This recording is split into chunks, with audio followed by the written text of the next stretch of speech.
Hello there. It is my pleasure to provide you some practical information to help you through your upcoming surgical procedure. It is completely normal to feel nervous about the unknown.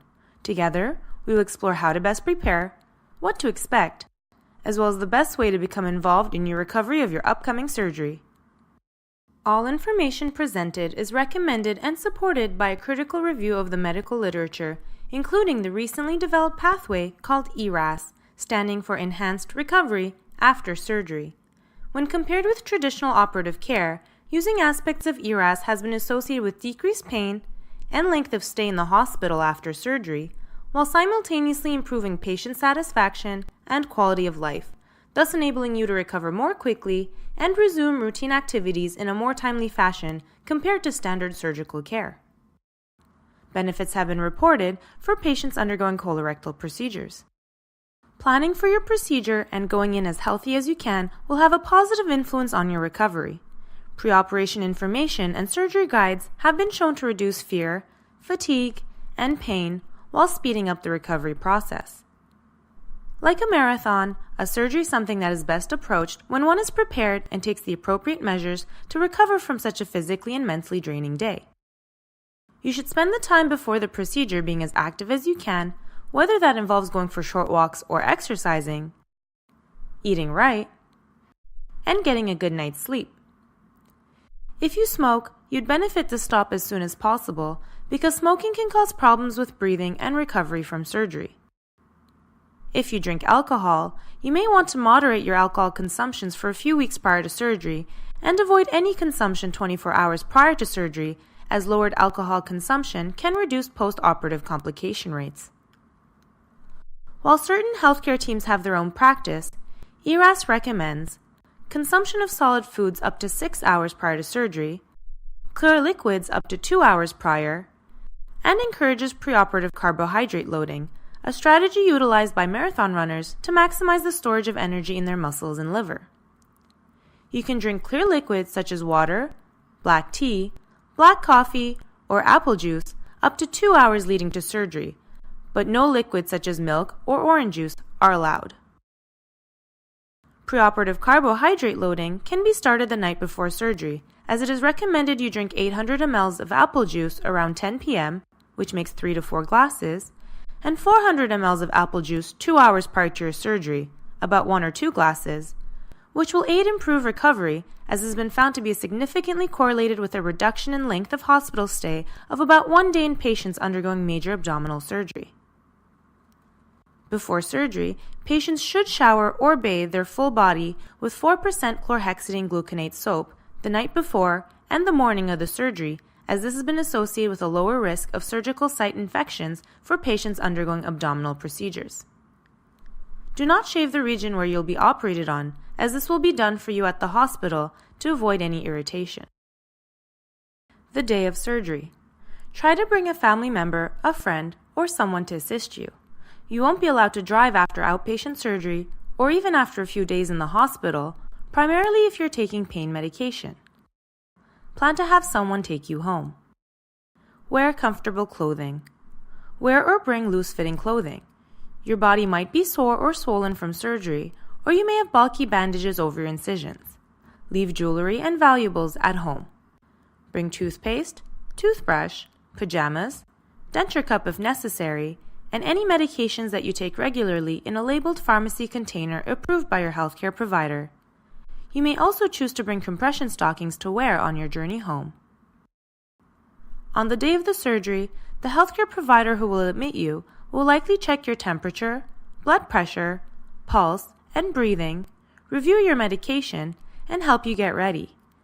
You will receive some medications before and after surgery to improve pain control. Frequently, an intravenous tube, called an IV, will be placed into a vein in your arm to allow you to get fluids and medication. When you are ready, someone will help you onto a stretcher and take you to the holding area, and then to the operating room. Immediately after your operation. Post-operative ERAS elements typically focus on pain management, bowel function, diet, and patient mobilization. When you wake up after surgery, you may feel cold and experience pain in your abdomen or in your pelvis. If you've had a laparoscopic surgery, you may also feel transitory pain in your shoulder. This pain is from the carbon dioxide gas that is used to expand your abdomen during this type of surgery. The sensitivity to pain is different for each person. If you're having pain or nausea, tell your nurse, who'll help you get more comfortable and give you medication. You may receive a stoma bag during your surgery, which is a small opening in your abdomen to help get rid of wastes. If this is the case, you'll meet a stoma nurse during your time in hospital who will teach you how to clean and maintain your stoma bag. If your surgery is more than 3 to 4 hours long, you may wake up with a Foley or urinary catheter, which usually is removed the day following your surgery. Your throat may feel sore from the tube used to help you breathe during surgery. If your mouth is dry, you may have some ice chips when you're fully awake. Feeling stiff or achy is also normal at this time. These feelings will go away when you can move around more. Some patients feel sad or blue after surgery. These feelings are normal. As your body heals and you're able to resume your activities, these feelings will lessen. Please talk about these feelings with your nurse, a friend, or someone in your family. If you feel overwhelmed by these feelings or they do not lessen over time, please get help from a healthcare provider. Following your operation, when you wake up, it is important that you perform deep breathing exercises. Breathe in deeply through your nose and relax the air out through your mouth. Undertake this at least 5 times an hour. You will receive an incentive spirometer, which is a device used to help you open up your airways after surgery. When you feel like coughing, don't hold back, but try holding your abdomen to control the pain. The medical staff may help you get out of bed after your operation. You should try to spend up to 2 hours out of bed on the day after your operation. If you feel faint or dizzy, call the nurse to help you get back to bed. Early refeeding has been shown to be associated with accelerated return of bowel function and reduced length of hospital stay, with no increased rates of complication. A proper diet will allow you to maintain normal blood sugar levels, which will help you recover faster and decrease the risk of post-operative infections. A recommended diet is one which is diet as tolerated strategy or a standard diet, allowing patients to decide what they will eat immediately post-operatively and is started soon after surgery. It is important to underline that diet as tolerated or standard diet is not equivalent to force feeding and that patients should eat based on how they feel. You may feel gas pains in your stomach or abdomen. This is normal as your bowels start to work again. Walking, rocking, or using hot packs can relieve gas pains. Passing gas or having a bowel movement will often take away these gas pains. Walking around, gum chewing, and having some caffeinated beverages can also help make bowel movements come more quickly. The following days. Diet. It is important to stay hydrated during your recovery. You can drink a variety of non-fizzy drinks whilst in hospital. High-protein, high-energy drinks are ideal after your operation to help your body to heal, reduce the risk of infection, and help your overall recovery. Try to drink 2 or more each day. Mobilization. On each day after your surgery, it is advised that, provided you feel well enough, you sit in the chair for a total of 6 hours, with intermittent rests on the bed as needed. Your medical team will place intermittent compression devices on your legs that will be removed when you're able to mobilize safely. These are used in order to decrease the chance of blood clots in your legs while you're lying in bed. You should also aim to do some lower extremity exercises, such as bending your knees, rotating your ankles, and pointing your feet up and down. Once you are capable, you should aim to walk along the ward corridor as much as possible. Being in an upright position, getting out of bed, and walking will help improve breathing, increase muscle strength, and decrease the chance of clots in your chest and legs. Following your surgery, the healthcare team might suggest that you receive medication to prevent blood clots for up to 28 days after surgery. This is presently given in the form of a small daily injection that can be administered by you, a family member, or a nurse. Discharge criteria. Criteria for discharge for any patient undergoing colorectal surgery include tolerance of a regular diet, ambulation or ability to move, ability to go to the bathroom, appropriate pain control, and no signs of complications. It is worthwhile to plan in advance for your discharge. You may require someone to help you for a few weeks. Although it is not indispensable, Some people feel more confident to go home if a friend or a family member can stay with them for a short period of time. Post-hospital recovery. Abdominal pain. It is not unusual to suffer abdominal pains during the first few weeks following surgery. The pain usually lasts for a few minutes and goes away between the spasms. If you have severe pain in the abdomen or chest, fever, shortness of breath, or non-improving nausea and vomiting, you should immediately contact a healthcare provider. Your wound. It is not unusual for your wounds to be slightly red and uncomfortable during the first couple of weeks. Please contact a healthcare provider if your wounds become red, inflamed, painful, swollen, or start to discharge fluid. Diet.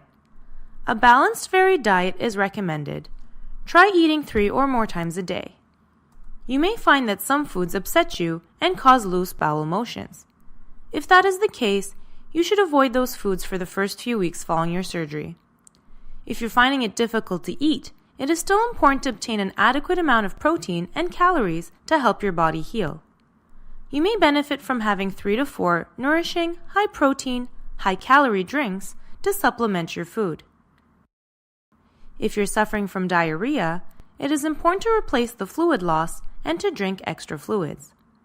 If you're losing weight without trying to or are struggling to eat enough, you should seek medical advice. Exercise. Walking is usually encouraged starting the day following your operation. You should plan to undertake regular exercise several times a day and gradually increase this during the 4 weeks following your operation until you're back to your normal level of activity. The main restriction on exercise is usually not to undertake any heavy lifting, generally not more than 5 to 10 pounds, and contact sports until 6 weeks following your surgery. In addition, if you're planning to restart a routine exercise such as jogging or swimming, you should usually wait until at least 2 weeks after your operation and start gradually. Common sense will guide your exercise and rehabilitation. In general, if the wound is still uncomfortable, modify your exercise. Once the wounds have completely healed, you can normally undertake most activities. Driving. You should not drive until you're confident that you can drive safely. A good yardstick for this is when you've got back to most of your normal activity and not on any strong painkillers. Usually, this will be within 2 to 4 weeks of surgery. It is important that any pain has resolved sufficiently and that you are not taking any medication that would interfere with your ability to react appropriately in the event of an emergency on the road. Hobbies and activities. You should consider taking up your hobbies and activities as soon as possible again after surgery. This enables you to maintain your activity and will benefit your recovery. You should not need to restrict these unless they cause significant pain or involve heavy lifting. Tiredness. It is common to feel low energy levels following surgery and anesthesia. It is important to mix activities with some rest as needed, but to get out of bed each day and get dressed if possible. In summary, to enhance your recovery, you will benefit to return gradually to normal as quickly as possible. This means that you need to actively participate in your recovery by walking, eating, and drinking. Each day, you should feel some improvement, but do ask your healthcare provider if you're worried about something. You can refer to the list of products on precare.ca to aid in your surgical preparation and recovery. It is our hope that this video makes you feel more confident about what's ahead. On behalf of the Precare team, we wish you the best on your journey.